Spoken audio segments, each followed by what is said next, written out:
Hello friends, नमस्कार, good evening आप सब दोस्तों को। तो आप सब कैसे हैं? चलिए दोस्तों, मैं उम्मीद करूंगा आप सब बहुत ही अच्छे होंगे, मस्त होंगे, स्वस्थ होंगे।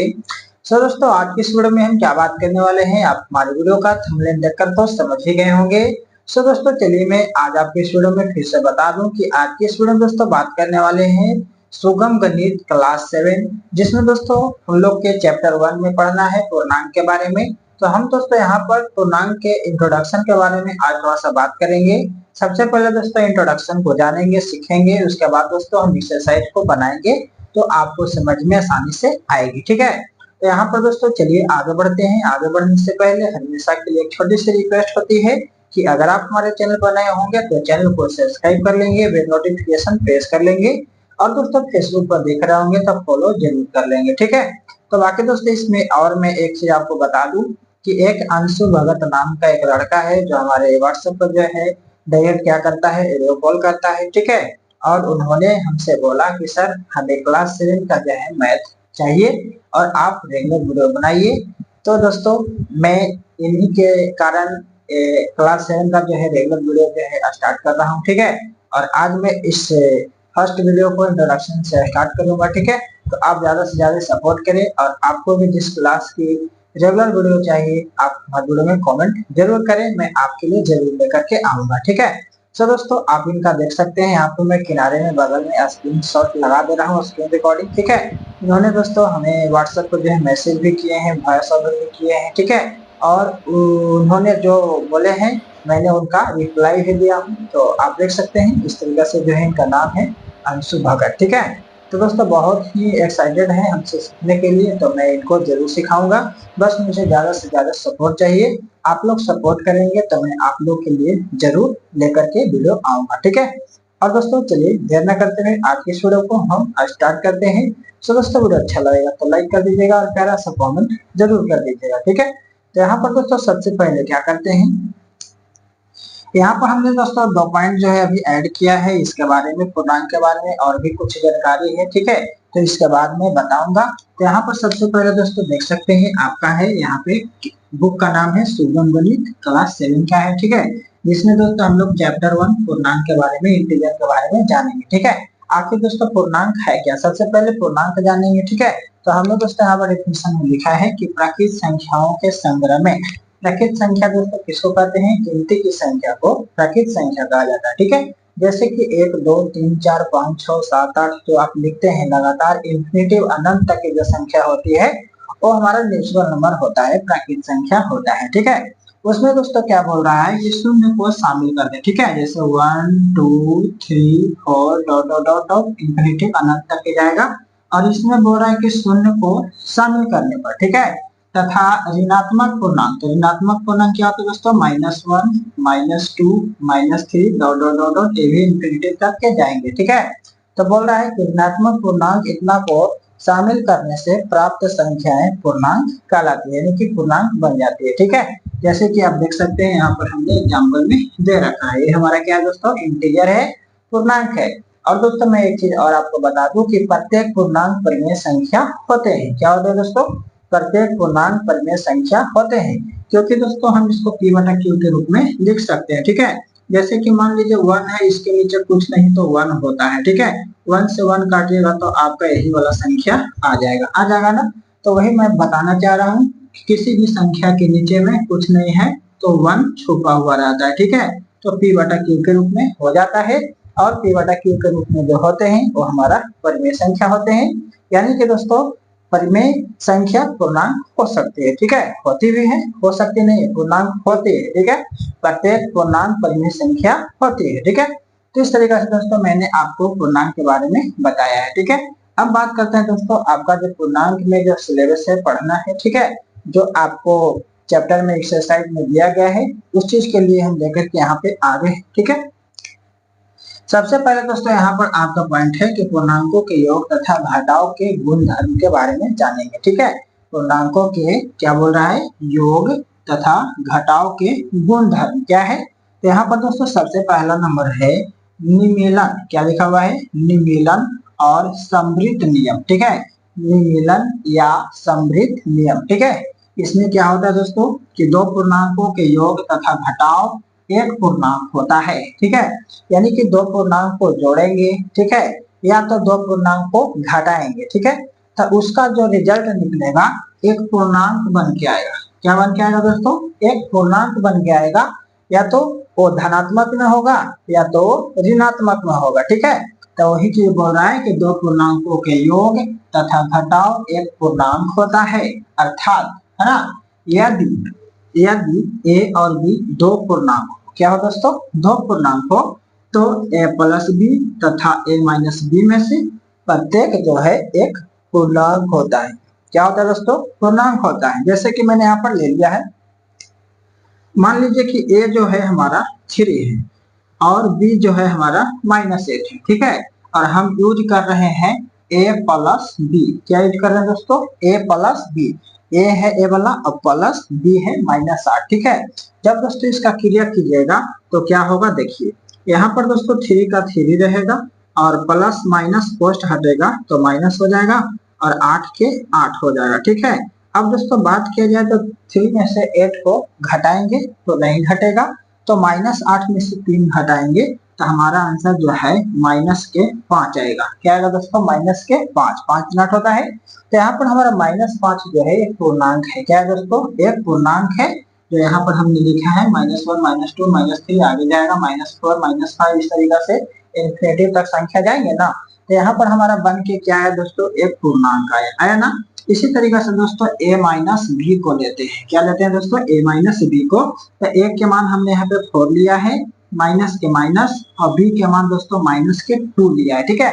मैंने अपने से एग्जांपल यहाँ पे दिया है, ठीक है, a प्लस बी पर और a माइनस बी पर, ठीक है। तो यहाँ पर दोस्तों a माइनस बी पर देखेंगे तो क्या होगा, देखिए यहाँ पे 4 के 4 होगा और माइनस माइनस क्या हो जाएगा दोस्तों? प्लस हो जाएगा, ठीक है।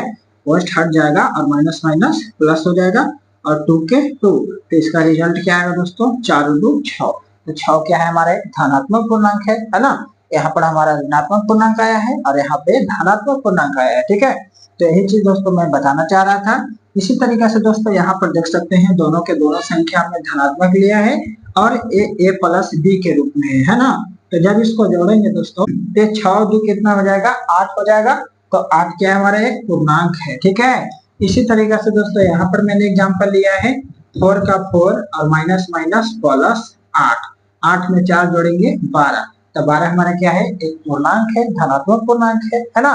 तो इस तरीके से दोस्तों क्या करना है, हमको निमीलन या समृद्ध नियम के बारे में जानना है, ठीक है। जो क्या होता है, a प्लस बी जोड़ने के बाद और घटाने के बाद दोनों में क्या आता है? पूर्णांक आता है, ठीक है। तो इस तरीके से हमारा पहला नंबर हो गया। अब बात करते हैं दोस्तों दूसरा नंबर, सहचर्य नियम किसे कहते हैं ना, यानी सहचर्य नियम क्या है, ठीक है। तो यहाँ पर दोस्तों दूसरा नंबर है सहचर्य नियम। यदि ए बी और सी है ना, ए बी और सी, इसमें कितने पूर्णांक होंगे दोस्तों? 3 पूर्णांक होंगे, ठीक है। तो वही बोला है कि ए बी और सी कोई 3 पूर्णांक हो। कितने पूर्णांक हो? 3 पूर्णांक हो तो, ठीक है, ए प्लस बी प्लस सी को पोस्ट में रखना है। क्या करना है दोस्तों? पोस्ट में रखना है, बराबर में। फिर a प्लस बी को पोस्ट रखना है और c को पार करना है, ठीक है।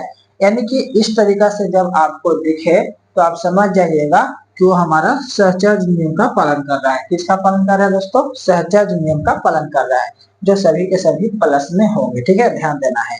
बात है आगे, अतः पूर्णांकों का योग सहचर्य नियम का पालन करता है। पूर्णांकों का जो यहाँ पे योग है सहचर्य नियम का पालन करेगा, लेकिन दोस्तों पूर्णांकों का घटाव जो है सहचर्य नियम का पालन नहीं करता है। सहचर्य नियम का पालन कौन नहीं करता है? तो पूर्णांकों का घटाव, ठीक है। जैसे कि मैंने अभी बताया कि यहाँ पर सभी जो है प्लस में होने चाहिए, तो ये हमारा सहचर्य नियम का पालन करेगा। लेकिन दोस्तों ये सभी के जगह माइनस होंगे तो सहचर्य नियम का पालन नहीं करेगा, ठीक है। तो इस तरीके से दोस्तों आपको क्या करना है, सहचर्य नियम का एक फॉर्मूला मान लीजिए है और आपको इस चीज को ध्यान देना है, ठीक है। अब यहाँ पर दोस्तों बात करते हैं जैसे कि, तो देख लीजिए यहाँ पे, और यहाँ पे नॉट इक्वल टू के लिए फिर लिखे थे, देखिए a minus B minus C not equal to a minus B minus C, ठीक है। यानी कि जो हमने अभी बताया कि पूर्णांकों का घटाव जो है सहचर्य नियम का पालन नहीं करता है, यानी कि इतना और इतना को जब आप बराबर करेंगे दोनों तरफ तो नहीं होगा, ठीक है। इसीलिए यहाँ पे हमने लिखा है नॉट इक्वल टू, यानी बराबर नहीं होंगे, ठीक है। तो इस तरीके से दोस्तों आपको क्या करना है, दूसरा नंबर पॉइंट को समझना है और इसको आप ऐड भी कर सकते हैं। ठीक है, बात रह गया दोस्तों यहाँ पे सहचर्य नियम के एग्जाम्पल के बारे में, तो आप देख सकते हैं हम इसको हल करके आपको दिखाते हैं कि सहचर्य नियम का पालन करता है या नहीं करता है। ठीक है, जैसे कि दोस्तों ये मान लीजिए ए है, ठीक है, और ये बी है और ये सी है। ठीक है, यहाँ पर भी दोस्तों उसी तरीका से ए होगा ये और ये बी होगा और प्लस में सी होगा, यही ना होगा ए बी सी।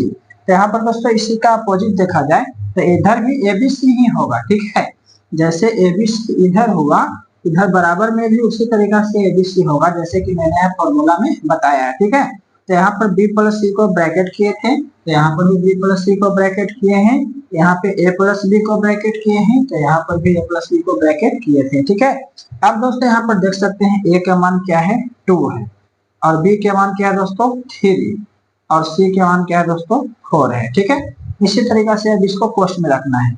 ए के मान क्या है दोस्तों 2 और बी के मान क्या है 3 और प्लस सी के मान क्या है दोस्तों आपका 4 है। ठीक है, अब इसको इक्वल करके देखिए होता है नहीं, 2 के 2 रहेगा और एक कोष्ट में जुटेगा तो हो जाएगा 4 3 7, यहाँ पर जुटेगा कोष्ट में तो हो जाएगा 3 2 5 और इधर है आपका पहले से 4।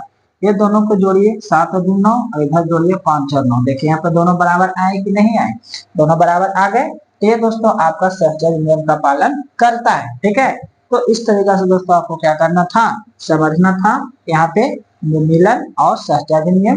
बाकी दोस्तों नेक्स्ट जो है चलिए उसको भी हम जान। हाँ तो दोस्तों अब आपका यहाँ पर 2 पॉइंट और बच गया है, जो तीसरा है और एक चौथा है। ठीक है, तो ये हमारा तीसरा और चौथा नंबर पॉइंट जो है क्या है दोस्तों, चलिए फटाफट से जान लेते हैं।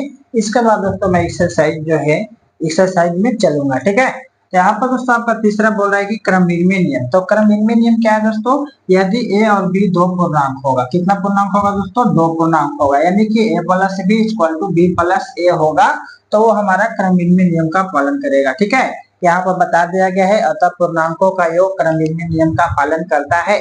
जैसे कि दोस्तों मैंने आपको पीछे ही बताया कि पूर्णांकों का योग सहचर्य नियम का पालन करता है। ठीक है, पूर्णांकों का घटाव जो है सहचर्य नियम का पालन नहीं करता है।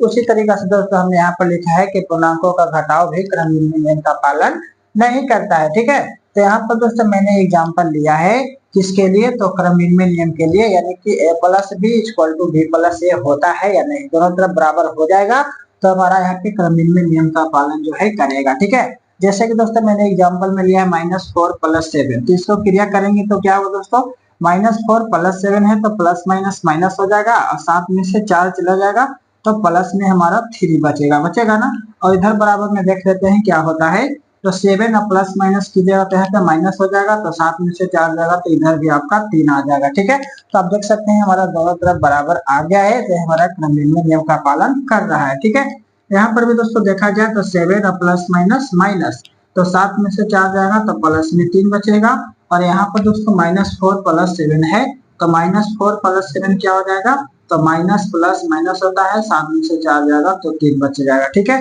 तो यहाँ पर भी आप दोस्तों देख सकते हैं आपका दोनों में क्या क्या है, बराबर बराबर आ गया है। ठीक है, तो इस तरीका से मैंने यहाँ पे एग्जाम्पल लिया था, तो आप भी दोस्तों अगर एग्जाम्पल लेकर के और देख सकते हैं, जैसे कि हम क्वेश्चन में बताएंगे तो वहाँ पर आपको बताएंगे कि हमारा कौन सा नियम का पालन कर रहा है। ठीक है, तो हमने दोस्तों अभी तक जो है आपको कितने नियम बताए हैं, एक बताए हैं दोस्तों आपको सहचर्य नियम का, और एक बताए अभी हम आपको क्रमविनिमय नियम का, और एक बताए थे समवृत्त नियम बताए थे। ठीक, तो इस तरीके से दोस्तों आपका तीसरा नंबर पॉइंट होता है। अब यहाँ पर दोस्तों आपका 4 नंबर पॉइंट है कि योग प्रतिलोम और योग तत्सम की अवस्थिति जो है कैसी होती है। ठीक है, तो यहाँ पर दोस्तों मैंने बताया है 6 + -6 बराबर में 0 कैसे हुआ, तो 6 और प्लस माइनस -6 हो जाएगा, तो यहाँ प्लस माइनस कट के क्या आ जाएगा दोस्तों आपका 0 आ जाएगा। ठीक है, तो वही बोल रहा है कि 6 + -6 बराबर 0 होता है ना। इसी प्रकार दोस्तों a + -a, तो a और प्लस माइनस ए, तो प्लस माइनस क्या हो जाएगा दोस्तों माइनस हो जाएगा, तो ये भी प्लस माइनस कट जाएगा तो क्या आ जाएगा 0 आ जाएगा। ठीक है, ये दोस्तों माइनस ए और प्लस ए है, तो -a और +a है, तो भी तो प्लस माइनस कटेगा तो क्या आ जाएगा 0 आ जाएगा। ठीक है, तो ये बोल रहा है कि पूर्णांकों जो है a और -a को एक दूसरे का है ना योग प्रतिलोम कहा जाता है। ठीक है, यानी कि a और -a को एक दूसरे का क्या कहेंगे, योग प्रतिलोम। ठीक है, अगर दोस्तों आपको दे दे कि 3/2 का योग प्रतिलोम क्या होगा, तो आप लिखेंगे माइनस में 3/2। क्यों, क्योंकि दोस्तों ये हमारा धनात्मक संख्या है, तो आगे जो है ऋणात्मक संख्या लिखा जाएगा, तो वही हमारा जो है योज्य प्रतिलोम कहलाएगा। क्या कहलाएगा दोस्तों? योज्य प्रतिलोम कहलाएगा। ठीक है, तो इस तरीके से आपको लिखनी होगी, आगे आपको क्वेश्चन में आएगा। ठीक है, बाकी दोस्तों यहाँ पर एक पॉइंट और है कि पूर्णांक शून्य को जो है योज्य तत्समक कहा जाता है। ठीक है, पूर्णांक शून्य को क्या कहा जाता है दोस्तों? योज्य तत्समक कहा जाता है। जैसे कि आपको क्वेश्चन में पूछा जाएगा कि पूर्णांक शून्य को क्या कहा जाता है? योज्य तत्समक कहा जाता है। या तो दोस्तों क्वेश्चन में पूछेगा कि इसमें योज्य तत्समक कौन है। ठीक है, आपको 4 ऑप्शन दे देगा, तो फट से शून्य को चुन लेंगे। ठीक है, तो आपका सही हो जाएगा। तो दोस्तों मैं उम्मीद करता हूँ कि यहाँ पर जो भी मैंने 4 पॉइंट बताया है आपको समझ में आ गया होगा। बाकी दोस्तों बात करते हैं एक्सरसाइज का। तो चलिए अब यहाँ से हम लोग अब एक्सरसाइज में चलते हैं। ठीक है, तो अब हम चलेंगे दोस्तों एक्सरसाइज में। ठीक है, तो चलिए आप हमारे साथ इस वीडियो में लास्ट करके। अब दोस्तों मैंने यहाँ पे प्रश्नमाला 1 का जो है जितने भी सारे क्वेश्चन है मैंने यहाँ पे बोर्ड पे ऐड कर लिया हूँ। ठीक है, और जो भी मैंने दोस्तों अभी जस्ट बताया है उसी से रिलेटेड दोस्तों आपको यहाँ पे क्वेश्चन पूछा गया है। तो दोस्तों मुझे उम्मीद है कि आप इसका आंसर जो है फटाफट से दे सकते हैं। ठीक है, तो यहाँ पर दोस्तों चलिए क्वेश्चन क्या पढ़ लेते हैं। बोल रहा है दोस्तों कि पूर्णांकों के जोड़ का जो गुणधर्म प्रदर्शित होता है उसका नाम लिखना है। ठीक है, तो दोस्तों मैंने अभी आपको बताया है क्रमविनिमय नियम, सहचर नियम के बारे में, तो उसी का दोस्तों यहाँ पे गुणधर्म लग रहा है। तो आपको देख करके बताना है कि कौन सा नियम के पालन कर रहा है। ठीक है, जैसे कि दोस्तों आप यहाँ पर देख सकते हैं, मान लीजिए 5 है, एक प्लस है, -3 दिया हुआ है।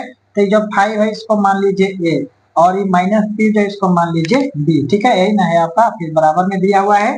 तो बी का मान दोस्तों यहाँ पर देखेंगे -3 है, तो यहाँ पर भी -3 यानी कि बी होगा, और प्लस में 5 है यानी कि प्लस में 5 किसका मान है? ए का मान है। ठीक है, तो मैंने दोस्तों अभी आपको बताया था कि a plus B equal to B plus A होगा, तो किसका पालन करेगा? तो वो दोस्तों आपको पता होगा क्रम विनिमय नियम का पालन करता है। जस्ट मैंने अभी आपको बताया है। ठीक है, तो इसका आंसर क्या होगा दोस्तों? क्रम विनिमय नियम का पालन कर रहा है, तो क्रम विनिमय हो जाएगा। यहाँ पर दोस्तों जस्ट आप देख सकते हैं जिसमें मैंने बताया था कि 3 पूर्णांक होते हैं वो सहचर नियम का पालन करते हैं। जैसे कि आप देख सकते हैं एक पूर्णांक ए हो गया, यहाँ पे 1 बी हो गया, और यहाँ पे -6 जो है यहाँ पे सी का मान हो गया। ठीक है, यहाँ पर दोस्तों a प्लस बी प्लस सी, जिसमें b प्लस सी हमारा क्या रहता था? कोष्ट में रहता था। ठीक है, तो उसी तरीके से दोस्तों यहाँ पर भी हमारा a ही होगा और प्लस के b होगा, लेकिन a वाला कोष्ट में होगा और प्लस के c क्या होगा दोस्तों? हमारा बाहर होगा। ठीक है, तो देखिए a का मान -7 है, b का मान 1 है, c का मान -6 है, तो क्या बराबर की पार्टी वही मान है? तो आप देख सकते हैं a के मान -7 है, तो a के मान -7 है, और प्लस b, तो b के मान क्या है दोस्तों? 1 है, तो 1 दिया हुआ है, और c का मान दोस्तों -6 है, देखिए -6 दिया हुआ है। ठीक है, तो यहाँ पर हमारा दोस्तों कौन सा नियम का पालन कर रहा है? आप देख सकते हैं a प्लस बी प्लस सी 3 पूर्णांक है, तो यहाँ पर हमारा सहचर्य नियम का पालन कर रहा है। किसका दोस्तों? सहचर्य नियम का पालन कर रहा है। ठीक है, तो इस तरीके से आपका आंसर हो जाएगा ये वाला सहचर्य नियम। ठीक है, तो यही दोस्तों हमसे पूछ रहा था गुणधर्म, कौन सा गुणधर्म है? तो सहचर्य नियम का, और ये कौन सा? क्रम विनिमय नियम का। ठीक है, तो इस तरीके से दोस्तों आपको क्या करनी है, यहाँ पर आपको पूर्णांक को देख लेनी है और पकड़ लेनी है कि कौन सा नियम के पालन कर रहा है। ठीक है, तो यहाँ पर अब आपको पता लग गया होगा कि जिसमें 2 पूर्णांक होता है वो क्रम विनिमय नियम का पालन करता है, बस वहां पे योग का होना चाहिए, घटाव का नहीं होना चाहिए। ठीक है, इसमें 3 पूर्णांक होता है वो सहचर्य नियम का पालन करता है, तो ये आपका सहचर्य नियम हो गया। ठीक है, अब बात करते हैं दोस्तों सेकंड नंबर का। बोल रहा है कि निम्नलिखित पूर्णांकों के योज्य प्रतिलोम लिखे। जैसे कि मैंने आपको जस्ट अभी बताया था, योज्य प्रतिलोम जैसे कोई धनात्मक संख्या है, इसका योज्य प्रतिलोम जो है माइनस में हो जाएगा, ऋणात्मक संख्या हो जाएगा। ठीक है, तो इस तरीके से दोस्तों आप यहाँ पर देख सकते हैं 10 है, तो इसका योज्य प्रतिलोम क्या हो जाएगा? -10 हो जाएगा, इसका आंसर सही हो जाएगा, है ना। इसी तरीके से माइनस में ऋणात्मक संख्या है, तो ये धनात्मक में सिर्फ 3 हो जाएगा, यानी कि आपका 10 आंसर सही होगा। ठीक है, यहाँ पर दोस्तों -9 है, तो यहाँ पे धनात्मक संख्या ओनली 9 हो जाएगा। ठीक है, और शून्य का योज्य प्रतिलोम जो है नहीं होता है, तो शून्य का क्या होगा आंसर? शून्य ही होगा। ठीक है, तो इस तरीके से आपको ध्यान रखना है। बात करते हैं दोस्तों अब थर्ड नंबर क्वेश्चन का। तो थर्ड नंबर क्वेश्चन कह रहा है कि निम्नलिखित में पूर्णांकों का योज्य तत्समक पहचाने। ठीक है, हमने अभी आपको जस्ट बताया था स्टार पॉइंट में योज्य तत्समक के बारे में। ठीक है, तो इसमें दोस्तों आपका 4 ऑप्शन दिया गया है और ऑप्शन फर्स्ट में है आपका 1 और सेकंड में है 0, थर्ड में है -1 और फोर्थ में है इनमें से कोई नहीं। ठीक है, तो आपको बताना है दोस्तों योर तस्मत किसको कहते हैं। तो दोस्तों शून्य को कहते हैं, यानी कि यहाँ पे आपका दूसरा नंबर जो है सही जवाब हो जाएगा। तो दोस्तों मुझे उम्मीद है कि आपको ये पॉइंट जो है इंट्रोडक्शन में समझ में आ गया था। तो आप इस एक्सरसाइज जो है प्रश्नमाला जो है 1 के ए आप खुद से भी बना लिए होंगे, उम्मीद है। ठीक है, बाकी दोस्तों अब बात करते हैं इसका प्रश्नमाला 1 ए के बाद 1 का बी आएगा। तो मैं दोस्तों अब सेकंड वीडियो में जो है आपको 1 के बी जो है प्रश्नमाला 1 का बी हम आपको सेकंड वीडियो में बताएंगे, क्योंकि दोस्तों ये वीडियो ज्यादा लंबा हो जाएगी तो आपको बोरिंग फील हो जाएगा। ठीक है, सो दोस्तों मैं उम्मीद करूंगा कि आपको जो है सही पॉइंट समझ में आ गए हैं। सो दोस्तों वीडियो हमारी कैसी लगी, अच्छी लगी हो तो वीडियो को लाइक करेंगे और चैनल पर नए हैं तो सब्सक्राइब जरूर करेंगे नेक्स्ट वीडियो के लिए। ठीक है, बाकी मिलेंगे अगले वीडियो में, जब तक के लिए इतना ही दोस्तों, best of luck, so thank you all the best, जय हिंद, जय भारत।